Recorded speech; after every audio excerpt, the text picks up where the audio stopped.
Kalau Mkhitaryan dipertahankan, meskipun umurnya sudah tua, dipertahankan karena dia main bagus banget bersama dengan Pellegrini, melayani Tammy Abraham. Nah, di belakangnya Bryan Cristante dengan Sergio Oliveira ini nyetel.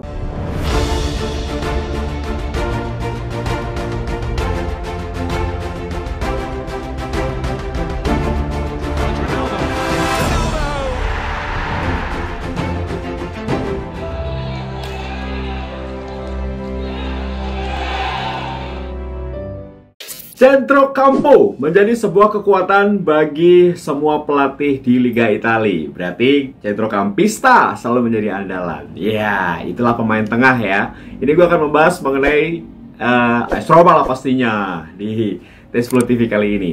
Ya, Jose Mourinho merajut sebuah tim dengan sangat baik di tahun 2022. AS Roma saat ini berada di posisi kelima, guys. Nah, di 2022 ini sudah dipastikan bahwa Jose Mourinho selalu memakai formasi 3 pemain di lini belakang. Jadi formasi kalau nggak salah biasanya 3-4-1-2 atau 3-4-2-1. Ya, pokoknya 3 pemain di belakang. Ya, jadi posisi penjaga gawang pasti Rui Patricio ya, tak tergantikan. Kemudian di lini belakang yang pasti Chris Smalling, Ibanez, Mancini, atau enggak Maras Kumbula. Itulah antara itu bergantian. Nah, yang menarik untuk gua adalah tadi kenapa gua bahas mengenai Centrocampo atau lini tengah ini yang selalu menjadi kekuatan dari permainan 3-4-1-2 atau 3-4-2-1. Nah, kalau kita bahas dulu yang pertama. Kalau biasanya Jose Mourinho memakai 3-4-1-2, 2 di depan itu biasanya Nicolo Zaniolo dengan Tammy Abraham. Biasanya, ya. Nicolo Zaniolo dengan Tammy Abraham. Nah, di belakang mereka selalu Lorenzo Pellegrini. Sehingga di belakang Pellegrini pasti Bryan Cristante berpasangan dengan Mkhitaryan. Itu yang formasi terbaik menurut gua. Dibandingkan Cristante berpasangan dengan Sergio Oliveira atau Cristante berpasangan dengan yang lain. Jadi menurut gua atau Verto itu lebih bagus Bryan Cristante berpasangan dengan Mkhitaryan, di depannya Pellegrini, di depannya lagi Nicolo Zaniolo dengan Tammy Abraham. Di kiri Nicola Zalewski, di kanannya Rick Kastrop. Belakangnya Mancini, Ibanez dengan Smalling. Wah, itu aman.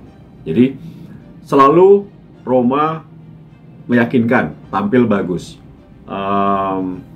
stabil dalam pertandingan. Jadi compact defense, transisi bertahan menyerangnya bagus. Itu kalau 3-4-1-2 dengan catatan tidak melakukan blunder, tidak bermain di lapangan sintetis, ya sulit jadinya ketika main di Bodo gitu, atau tidak dicerangi wasit. Jadi mainnya bagus. Nah, itu kalau 3-4-1-2. Itu versi gua, opini gua. Nah, kalau 3-4-2-1, gua lebih memilih sedikit berbeda nih. Belakangnya tetap sama ya, Rui Patricio, kemudian Ibanez, Chris Smalling dengan Mancini. Nah, di tengahnya Bryan Cristante, Sergio Oliveira, Pellegrini, Mkhitaryan, Tammy Abraham.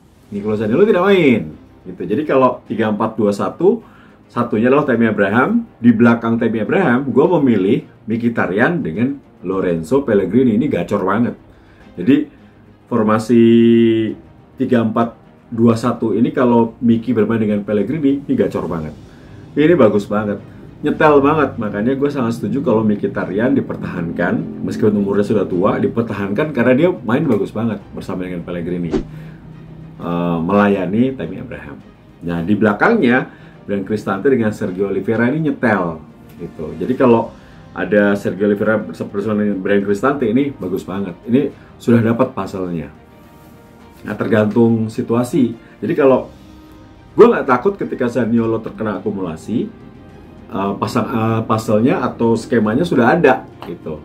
Jadi bisa main dengan 3-4-2-1. Ini yang mungkin akan dimainkan ketika Zaniolo flop atau Zaniolo cedera atau Zaniolo terkena akumulasi gitu. Tapi kalau ada Zaniolo pasti akan main dengan 3-4-1-2. Jadi kalau dengan Zaniolo mainnya 3-4-1-2, Cristante, Mkhitaryan, Pellegrini, Nicolo Zaniolo, Tammy Abraham, Nicola Zalewski, Rick Kastrop. Pasti. Kalau tanpa Zaniolo, Bryan Cristante, Sergio Oliveira, Pellegrini, Mkhitaryan, Tammy Abraham, Nicola Zalewski, De Castro. Seperti itu. Jadi itu formasi terbaik Trisula lini tengah yang menurut gua membuat AS Roma sangat percaya diri. 13 kali pertandingan di Serie A tidak terkalahkan, dan ini membuat mereka berada kembali di zona Eropa. Mereka berhasil tampil cukup konsisten dan mereka kembali ke selayaknya mereka berada di Serie A gitu. Jadi kalau mereka sejak awal musim seperti ini, tentunya Roma bisa tetap berada di 4 besar sebetulnya, tidak keluar hingga peringkat 7, peringkat 8 yang sempat membuat Roma ini sempat was-was, sempat pesimis gitu. Jadi kalau bisa dikatakan nama-nama yang tadi gue sebutkan sebetulnya harusnya dipertahankan ya. Jadi mungkin memang tugas dari manajemen harus berpikir keras bagaimana untuk mencari pelapis di sisi De Castro. Kemudian untuk mencari posisi pelapis di posisi penjaga gawang, mencari lagi seorang center back yang berpengalaman, bukan center back muda ya, berpengalaman yang punya kekuatan atau pengalaman di Eropa, sehingga Roma percaya diri kayak Smalling yang punya pengalaman di Eropa. Itu satu, sama seorang striker atau winger yang punya pengalaman di Eropa juga, sehingga tim ini ada perpaduan pemain yang sudah ada saat ini dengan pemain yang punya pengalaman di Eropa. Ini akan membuat tim ini akan semakin solid, karena tim ini sudah terbentuk sebetulnya, sudah mulai memiliki percaya diri. Tapi untuk bersaing Scudetto masih jauh. Tapi ditambah 2-3 pemain yang punya pengalaman Eropa, tim ini akan bisa bersaing musim depan. Jadi semakin jelas gitu. Jadi tahun ini oke lah, realistisnya posisi 5, kemudian dapat Conference League juara, tahun depan baru berbicara lebih bagus lagi. Jadi kembali, Trisula lini tengah terbaik musim ini kalau dengan formasi 3-4-1-2 ya itu tergantung. Dengan Nicolo Zaniolo berarti dengan formasi 3-4-1-2.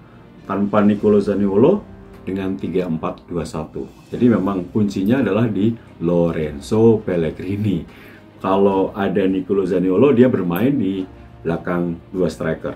Tapi kalau tanpa Nicolo, dia mainnya lebih ke samping gitu. Jadi beda dikit. Gitu. Tapi emang oke sih. Dia bermain kalau di bawah ini nih, satu lagi. Di bawah tahun 2022 ini, di bawah Jose Mourinho, kelihatan banget. Kalian lihat, perhatikan beberapa gol yang terjadi tanpa dribbling.